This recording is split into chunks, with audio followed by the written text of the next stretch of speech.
100 foot নিচে, যেটা মাটির নিচে 5 কিলোমিটার জুড়ে বিস্তৃত আছে। আর আমরা এটা পছন্দ করি বা না করি, যখনই আমি আর আমার বন্ধুরা মাটি টাচ করলাম, আমরা অফিসিয়ালি এখানে আগামী 7টা দিন কাটাতে চলেছি।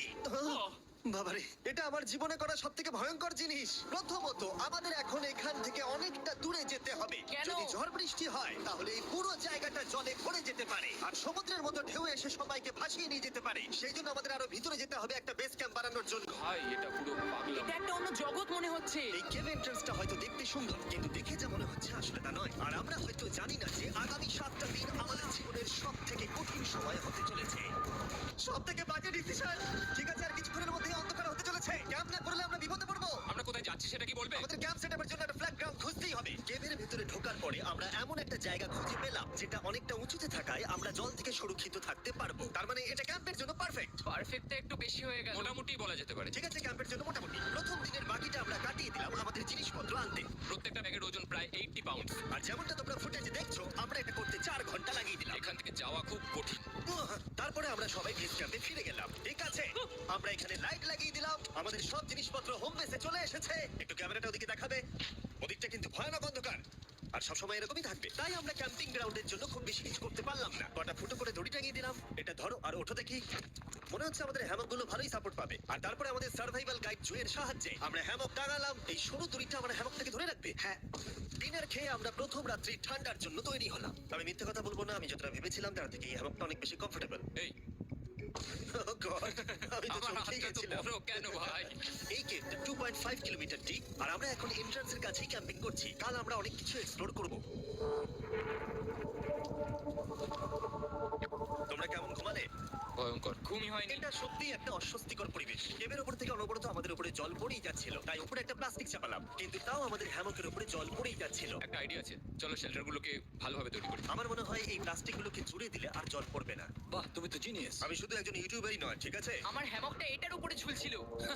মানে দেখো, আমি আরেকটু হলে হ্যামক থেকে নেমে পড়ে যেতাম। আর আমরা সেই সময় এটা বুঝতেই পারিনি যে এই গর্তটা প্রায় 40 ফুট গভীর। তাই যখন আমি আর শন প্লাস্টিকগুলোকে জুড়ছিলাম, তখন ম্যাক আর কার্ল এই গর্তটা কতটা ভয়ঙ্কর সেটা দেখতে গেল। আমার হ্যামকটা দেখতে পাচ্ছো? ওখানে আমি ঘুমোচ্ছিলাম। এদিকটা দেখো। আর যেহেতু এই কেভে সব একই রকম দেখতে, তাই আমাদেরকে ফলো করা অনেকটাই কঠিন ছিল। এই ম্যাপে তোমরা আমাদের হোম বেস দেখতে পারবে, আর দেখতে পারবে ওরা ওখান থেকে কত দূর হ্যাঁ, যাচ্ছে। এটা তো খুবই ভয়ঙ্কর। ভাই এটা পাগলামো। আর যখন ছেলেরা র্যান্ডমলি এক্সপ্লোর করছিল, তখন আমি আর শন ক্যাম্পে কাজ করছিলাম।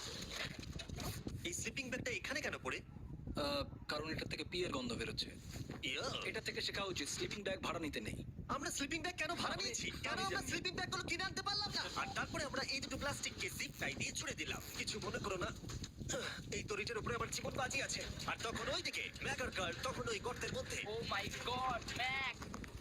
আর শেষ পর্যন্ত ওরা একদম নিচে পৌঁছে গেল। এই, আমি তো ভাবলাম সবাই ক্যাম্প নিয়ে কাজ করবে। আমরা শুধু দেখাচ্ছিলাম জায়গাটা কতটা ভয়ঙ্কর। না বললেই হবে, তোমাদের স্কিল নেই। আচ্ছা ঠিক আছে। আর যদিও ওদের এবার ফিরে আসা উচিত ছিল, কিন্তু কাল আর ম্যাক এটা কতটা গভীর সেটা দেখানোর চেষ্টা করলো। ভাই এটা দেখতে দারুণ লাগছে। তুমি কি নদীটাকে পার করতে পারবে? ওরা এটা জানে না যে এই রিভারটা এই কেভের গোটাটাই জুড়ে আছে। তার মানে এর মধ্যেও আমাদের কিছুটা সময় কাটাতে হতেই পারে। ওই তো ওরা এসে গেছে। এসো। তোমরা রান্না করে রেখেছো তো? হ্যাঁ, রান্না করেছি। ঠিক বলেছে। একটা নতুন বাড়ি, ঠিক বলেছি তো? একদম। এখন আমাদের একটা ছাদ আছে। আর এটা তো দারুণ। জিমি রান্না বেশ ভালোই আর করেছে। আমরা আমাদের ফায়ার পিটটাকে এই সুন্দর জায়গাটাতে নিয়ে এসেছি। জায়গাটা কেমন? বেশ গরম। আরামদায়ক। এই পাথরগুলো গরমটাকে ধরে রাখবে এবং ওপর থেকে যে পিপ পড়ছে সেগুলো কাটকে দেবে। ওটা পি নয়। তাহলে ওটাকে কি বলবো? যদি জানি না, হয়তো বৃষ্টি জল হবে। না, এটা বৃষ্টি নয়, না, পাথর মানে ইয়ে করছে। এই একটু উপরে দেখাও। তুমি মেঘ দেখতে পাচ্ছো? পাথর দেখা যাচ্ছে। এটা বৃষ্টি নয়, রক পি। রকপি।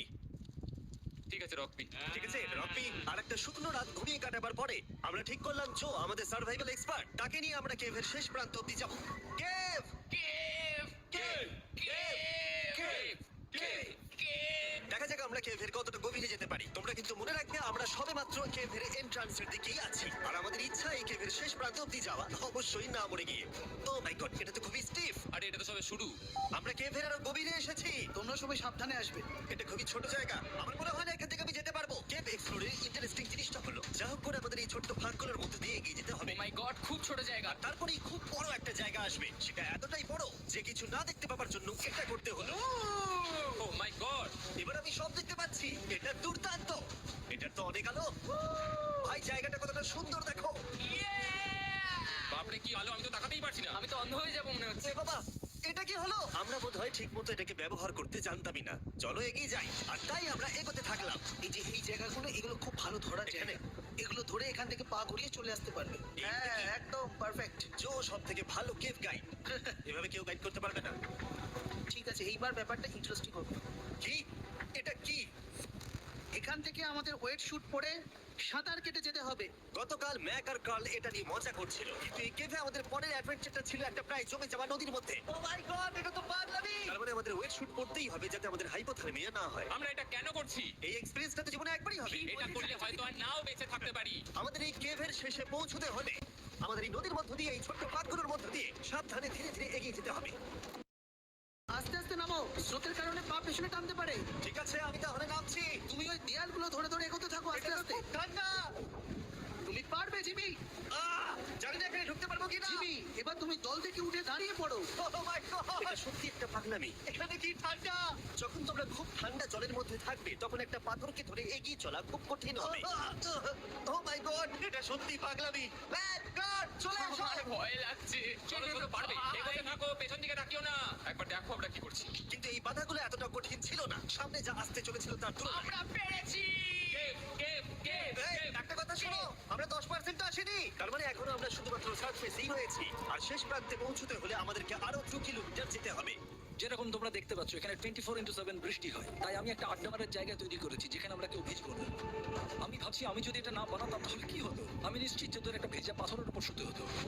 আমাদের ক্রমাগত এগিয়ে যেতে হবে এবং শরীরটাকে ভিজে রাখতে হবে। ঠিক আছে। নইলে আমাদের শরীরের তাপমাত্রা কমে যাবে। এটা কঠিন কেন? সব থেকে বাজে ব্যাপার হলো আমরা যতটাই দিকে এগোবো ততটাই আমাদের পিছন দিকে ক্যাম্পে ফিরতে হবে। আমাদের পরের বাধাটা হয়তো জলের মধ্যে নয়, কিন্তু তার মানে এটা নয় যে সেটা সহজ হবে। আরে এটা কি মাকড়সার জাল? কিন্তু আমি মাকড়সা দেখতে পাচ্ছি না। তার মানে ওটা আমাদের উপরে আছে। আরে তোমার গায়ে, তোমার গায়ে। আমার বন্ধুরা বলতে পারে এই গেমটা মিস্টার বিস ভিডিওর মতো, যত এগোবে ততই কঠিন হবে। সত্যি কথা বলতে যদি আমাদের সাথে জো না থাকতো আমরা মরেই যেতাম। আর 3 ঘন্টা পরে জো আমাদের জন্য একটা বাজে খবর নিয়ে এলো। জল অনেকটা বেড়ে গেছে আর আমরা অনেকটা সময় লাগিয়ে ফেলেছি, তাই আজকে আমাদের আবার ক্যাম্পে ফিরে যেতে হবে। আমি মানবো না। তুমি সেফটি এক্সপার্টের কথা অমান্য করতে পারো না। আমি এটা মানবো না। সত্যি কথা বলতে আমাদেরকে ফিরতেই হতো, কারণ এর আগে আমরা শুট করতে অনেকটাই সময় নষ্ট করে দিয়েছি। তারপর ফ্লেয়ার নিয়ে খেলেছি, তাই আমরা ফিরে যাচ্ছি আর এই মিশনটা আমরা পরের দিন আবার শুরু করব। শন, আমরা এসে গেছি। আরে তুমি এখানে কি করছিলে? এখন তোমরা কেউ ভিজবে না। আমি তো জানতামই না এই লাইটগুলো আমরা এনেছি। এগুলো দারুণ লাগছে তাই না? দুঃখের বিষয় আজকে আমরা মাত্র 20% এগোতে পেরেছি, কিন্তু বিশ্বাস করো আমরা শেষ পর্যন্ত অবশ্যই যাব আগামী কয়েকদিনের মধ্যেই। আমার মনে হয় কোনোদিনই হবে না। আমরা ডে 4টা রেস্ট নেব আর ডে 5 এ চেষ্টা করব এই কেভের শেষ অবধি যাবার। দেখা যাক কি হয়। ডে 3 তে মজা হলো, কালকে আবার দেখা হচ্ছে। আর কেভের ভিতরে 3টে খুব বাজে রাত কাটাবার পরে পরের দিন সকালে আমাদের মাথায় শুধু একটাই কথা আসছিল। আমার একটা হট শাওয়ার চাই, তবে আমি এখন একটু শান্তি পাবো। ও, এখন শাওয়ার পেলে কিন্তু দারুণ হয়। আমি চান করিনি প্রায় 3-4 দিন হয়ে গেল। তোমরা নিশ্চয়ই জানো কেভের মধ্যে শাওয়ার করা সম্ভব নয়। আমাদের অনেকটা পথ হেঁটে সাবধানে আগের রিভার বেডের কাছে পৌঁছতে হলো। ও মাই গড! আমি আমার ব্রেনকে ফিল করতে পারছি। আমি এভাবে ব্রেনকে ফিল আমার করিনি। কপালটা জমে গেল পুরো। চলো ড্রোন দিয়ে মাথা চুলগুলো শুকিয়ে নি। এদিকে এসো ড্রোন। ও দাঁড়াও দাঁড়াও দাঁড়াও, এটা কিন্তু কাজ করছে। হ্যাঁ, দারুণ কাজ করছে। ড্রোন থাকতে হেয়ার ড্রায়ারের কি দরকার? আর চুল শুকানোর পর আমরা জয়ের সাথে জার্নির প্ল্যান করতে বসলাম। এটা কি জো? এটাই কেভের ম্যাপ। আগেরবার আমাদের থামতে হয়েছিল কারণ জল খুব জোরে বইছিল। এখন বৃষ্টি কম হচ্ছে, তাই কালকে আমরা নিশ্চয়ই এই কেভের শেষে পৌঁছে যাব। এটা ভয়ঙ্কর হতে চলেছে। প্রথমে আমাদের কালকে যেখান দিয়ে গেলাম সেখান দিয়ে আগে যেতে হবে। জলের মধ্যে ঝাঁপ দিতে হবে এবং পাথর দেখে হাঁটতে হবে। এগুলো সবকটা আমরা যদি পার করতে পারি তাহলে আমরা গ্লো ওয়ার্ম চেম্বারে পৌঁছে যাব। কেমন দেখতে তুমি সেটা বলো না, আমি তোমাদেরকে সারপ্রাইজ দিতে চাই। আমার মনে হয় আমরা পারবো। ওইসব বাদ দাও, আমরা ঠিক কালকে পৌঁছে যাব। কালকের প্ল্যান আমরা চক আউট করে নিয়েছি। আমরা রেস্ট করছি আর ফেস্টিভ্যাল স্মোর্টস খাচ্ছি আমাদের এনার্জি রিগেন করতে। সবাইকে চিয়ার্স। জো এই প্রথমবার ফেস্টিভ্যাল স্মোর্টস খাচ্ছে। জো সত্যি কথা বলবে। এটা দারুণ, তাহলে ভালো লাগলো? দারুণ লেগেছে। আমরা এই চকলেটটা আগে কেন বের করিনি? এটা এমনি চকলেটের থেকে 10 গুণ ভালো খেতে। সত্যি কথা বলতে তোমরা যদি ফেস্টিভ্যালের সাথে স্মোর্টস ট্রাই না করে থাকো তাহলে তোমরা মিস করছো। কালকে আমরা পুরো কেভটা এক্সপ্লোর করব, দেখা হচ্ছে। তাই আমরা ভালো করে ঘুমানোর চেষ্টা করলাম আর কালকের প্রিপারেশন নিলাম কেভের শেষে যাওয়ার জন্য। আমরা আমাদের জীবনের সবথেকে ডেঞ্জারাস জার্নি করতে চলেছি। ডে 3 এর অভিজ্ঞতা মাথায় রেখে আমরা কম শুট করেছি যাতে আমরা সামনের দিকে তাড়াতাড়ি এগোতে পারি। জলটা খুব ঠান্ডা। হ্যাঁ, আগের দিনের মতোই খুব ভালো। এই তো আর যাতে আমরা সবাই বেঁচে ফিরতে পারি তাই জো ছাড়াও আরেকজন সার্ভাইভাল এক্সপার্টকে আমরা নিয়ে এসেছিলাম। এখানেই আমরা ডে 3 তে আটকে গেছিলাম। এখন আমরা কি করব? এবারে আমরা অনেক তাড়াতাড়ি এসেছি। আমাদের পিছনে ঘন অন্ধকার, কোথায় যাব? এই রাস্তাটা অনেক সরু এবং হ্যাঁ। স্রোত প্রচুর বেশি, তাই আমরা দেয়ালগুলো ধরে ধরে আস্তে আস্তে এগোবো। এই যে এইভাবে। হ্যাঁ, এই রকটায় জাম্প করো। কয়েকটা ভালো পাথর আছে যেগুলোকে তুমি ধরে এগোতে পারবে। আরে এখানটা তো অনেক অন্ধকার। আমি আর পা পাচ্ছি না, আমি এখন মাটিতে আর পাই পাচ্ছি না। যেহেতু আমরা মাটিতে পা পাচ্ছিলাম না, তার মানে যদি আমরা পাথর ছেড়ে দিই তাহলে এই জলের স্রোত আমাদেরকে ভাসিয়ে নিয়ে যেতে পারে। জো, আমরা কি করব? আমি এটা ধরে এসেছি, তুমি এটা ঠিক আছে, ধরো। আমি তো দেখতেও পাচ্ছি না কোথায় যাচ্ছি। জো, স্রোত আমাকে ভাসিয়ে নিয়ে চলে যাচ্ছে। আমি তুমি করবো কি করে? পারবে, পারবে। শুধু মুখটা এখান থেকে ঢুকিয়ে দাও, আমি হেল্প করছি। এখানে আমি ঢুকবো? হ্যাঁ, এই গর্তের মধ্যে। এই তো, খুব ভালো। এটা আমার জীবনের সব থেকে বিপজ্জনক অ্যাডভেঞ্চার। আমরা এখন কেভের অনেক গভীরে চলে এসেছি, আর এবার আমাদের সামনে প্রথম বড় বাধা। এখানে জলের একটা ঘূর্ণাবর্ত আছে, যদি তুমি এর মধ্যে পড়ে যাও তাহলে তোমাকে একদম নিচে নিয়ে চলে যাবে। মানে আমরা পড়ে গেলে মরে যেতে পারি। হ্যাঁ, মানে আমরা মৃত্যুর সাথে খেলা করছি। এটা এতটা বিপজ্জনক হতে পারে আমি সত্যি ভাবিনি। খুব ভালো। এই তো। তাহলে কি আমার পা এখানে হ্যাঁ, রাখবো? রাখো, রাখো। ঠিক আছে, এই তো পেরেছি।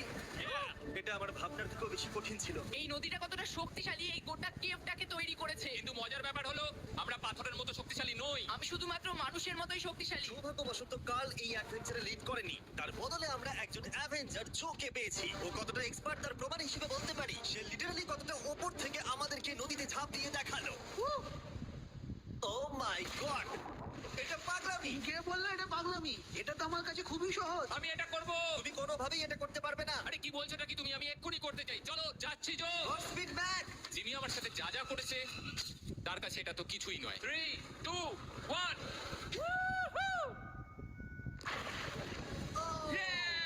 তুমি করবে? না, আমরা না এগুলো শেষ পর্যন্ত যেতে পারবো না। ও মাই গড, আমাদের নিচের দিকে যেতে হবে। আমরা সবসময় স্রোতের উল্টো দিকে কেন যাই? এখন শুধু আমি ভেসে ভেসেই যেতে পারবো, আর কিছু না। এই জলের তলায় অনেক ধারালো পাথর আছে, তোমরা সেগুলোকে দেখতে পাবে না, তাই সাবধানে পা ফেলবে। ও মাই গড, আবার এটা গভীর আরে হচ্ছে। আমার পা তো কিছুর উপরে রাখতে হবে। ছোট ছোট পাথরগুলোই একমাত্র বাধা ছিল না। মনে হচ্ছে আমাদের প্রতিটা পদক্ষেপে। ও ভাই, আমি কিছু দেখতে পাচ্ছি না। এটা খুব ভয়ঙ্কর। কেভটা আরো অন্ধকার হয়ে আসছিল এবং আরো শুরু। আর তখন আমরা জানতাম না যে আমরা ফিনিশ লাইন অব্দি পৌঁছতে পারবো কিনা।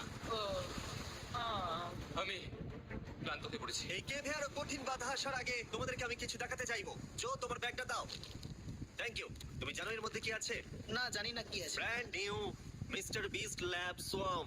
সত্যি কথা বলছি, গত 5 ঘন্টা ধরে যেহেতু আমি অনেক পরিশ্রম করেছি, তাই কোনো মতেই এখন এটা আমি বলার মতো অবস্থায় নেই। তাই এটা শুট করার 1 মাস পরে আমি পুরো কেপ সেটটা তৈরি করলাম ফিউচার জিমি নেম ট্যাগ দিয়ে। তারপরে বললাম, হেই, আমি ফিউচার জিমি, আর আমি এখন তোমাদেরকে বলবো brand new toy line of mister beast lab swamp সম্পর্কে। এটা একটা কালেক্টিবল টয় লাইন, আর এখানে 119টা ইউনিক ডিজাইন ক্যারেক্টারও আছে যা তোমরা কালেক্ট করতে পারো। আর সবথেকে দারুণ ব্যাপারটা হলো, কোন ক্যারেক্টারটা তুমি পেয়েছো সেটা জানতে হলে এই টিউবে ওয়াটার দিয়ে নাড়তে হবে, আর তোমার সোয়ামস তোমার সামনে চলে আসবে। আর আমি এটা ডেমনস্ট্রেট করতে এই বিশাল বড় টিউবটাকে বানিয়েছি। এই টিউবটাকে জল দিয়ে ভরে দাও।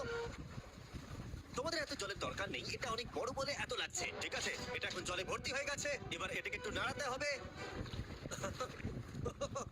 এটা কি আর নাড়াতে হবে? হ্যাঁ, অনেক নাড়ানো হয়ে গেছে। এবার জল ঢালো এখানে। জো ঢালছে। আর জল ঢালার পরে তোমরা দেখতে পাবে তোমরা কোন সোয়ামটা পেয়েছো। এটা সব থেকে রেয়ার হাইপোক্রোম, যেটা মাত্র 1000টা বানানো হয়েছে। জো, এটা তোমার। থ্যাংক ইউ সো এটা মাচ। চাই। আর এটা তোমার। কাল কি নেবে? আমার কাছে দুটোই ছিল। আর আমরা শুধু সোয়ামেই থেমে নেই, আমরা এই অ্যাকশন ফিগার প্যান্থার গুলো বানিয়েছি যেগুলো এই ব্রিফকেসে আছে। আর এই সোয়ামের মতো এই মিউটেটর যখন তোমরা কিনবে দেখতে পাবে এর ভেতরে কি আছে। কোথায় কিনবো? ভালো হয়েছে জিজ্ঞাসা করলে। মিস্টার বিস্ট ল্যাব টয়স এখন তোমরা পৃথিবীর সব জায়গায় পেয়ে যাবে। এগুলো সব বেরিয়ে গেছে, তোমরা গিয়ে কিনে নাও। আর কেবের মধ্যে অনেক সমস্যা পেরোনোর পরে আমরা ফাইনালি পৌঁছে গেলাম গ্লো ওয়ার্ম চেম্বারে। ভাই, এবার খুব ভালো লাগছে। ঠিক আছে দিন, আহ, তোমাদের গ্লো ওয়ার্ম চেম্বারে স্বাগত। এ তো দারুণ। এটা দারুণ লাগছে। ভাই, এটা পৃথিবী মনে হচ্ছে না এখানে একদমই। যে আলো তোমরা দেখতে পাচ্ছ সেগুলো আসলে ছোট্ট ছোট্ট বায়োলুমিনেসেন্ট গ্লো ওয়ার্ম তৈরি করেছে। এটা দেখতে একটা মিল্কি ওয়ে গ্যালাক্সির মতো লাগছে।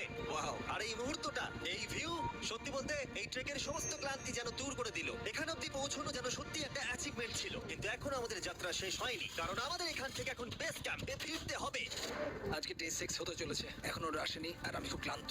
আমার মনে হয় না আমি ভালো করে ঘুমোতে পারবো। ওদের জন্য খুব চিন্তা। এই ট্রিপটা অনেকটাই সহজ ছিল কারণ আমরা স্রোতের সাথে ভেসে ভেসে যাচ্ছিলাম। আর যেহেতু তোমরা এই ট্রিপটা দেখেছো, তাই আমরা এটাকে স্কিপ করলাম। কিন্তু সত্যি বলতে এই জার্নিটা অনেকটা বেশি সময় নিল, কারণ আমরা ক্যাম্পে পৌঁছানোর আগেই 6 নম্বর দিন চলে এলো। শন, সবাই ঠিক আছে তো? আমার খুব চিন্তা হচ্ছিল। Happy day 6। ডে 6 খুব ভালো। এনার্জি বাড়াতে আমরা আগুনের উত্তাপ নিলাম এবং ফাইনালি আমরা কিছু খেতে পেলাম। এটা খুবই অ্যাডভেঞ্চারাস ডে ছিল। কালকে দেখা হচ্ছে, মানে আজকেই হয়তো। এটা ডে 6 নাকি আজকে, না আমি জানি না।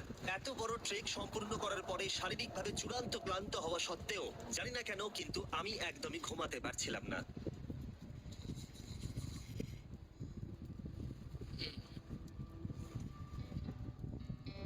আমি 7 দিন সলিটারি কনফাইনমেন্টে কাটিয়েছি, কবরে কাটিয়েছি, 7 দিন রাফটে থেকেছি, কিন্তু সত্যি কথা বলতে এটা সবার থেকে বেশি কঠিন ছিল, কারণ সব সময় ভিজে, ঠান্ডা, প্রত্যেক মুহূর্তে এই পাথরগুলো শরীরে ব্যথা দিচ্ছে।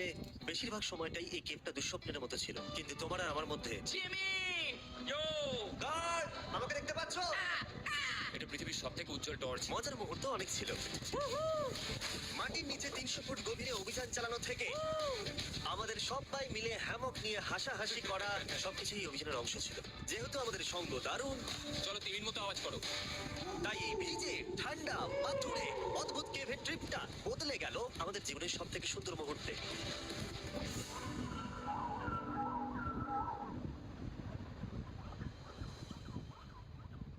আমরা এখান থেকে যাব না যতক্ষণ না সবকিছু তোলা হচ্ছে, আর আমি সবকিছু বলেছি মানে সবকিছুই।